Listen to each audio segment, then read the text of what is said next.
नमस्कार मंडळी, स्वागत आहे तुमच्या माझ्या एका नवीन ब्लॉगमध्ये। तर आज मी शेतात आले आहे। आज आमची कांदे काढणी चालू आहे। पाहू शकता तुम्ही, माझ्या पाठीमागे काही कांदे काढायचे राहिलेत, काही काढून टाकले। बरे आहेत कांदे यावर्षी। तर मी एकटीच नाही कांदे काढायला, रोजाची माणसं पण घेतलेली आहेत। तर गेल्या वर्षी आम्हाला गारपीट झाली होती 26 नोव्हेंबरला। आमच्या गावावर आणि आमच्या गावाशेजारच्या अजून 1-2 गावांच्यावर झालेली होती। तर आमच्या गावावर एक शोकंकळा पसरली होती असं म्हणता येईल आपल्याला, कारण ह्या कांद्यांना आम्ही खूप जीव लावला होता आणि कांदे काढायला आले आणि एका क्षणात नाहीसे झाले। तर खूप वाईट परिस्थिती होती।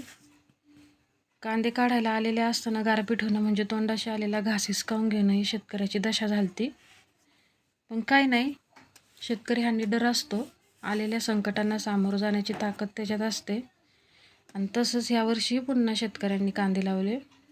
पण यावर्षी पाऊस कमी, पाणी कमी, तरी पण शेतकऱ्यांनी चांगला कांदा पिकवला। शेतकऱ्याची संकट काही कधी कमी नाही होणार। तर हा होता माझा आजचा ब्लॉग। तुम्हाला कसा वाटला नक्की कमेंट करून सांगा आणि सबस्क्राईब करायला विसरू नका आणि लाईक आणि शेअर पण करा। धन्यवाद।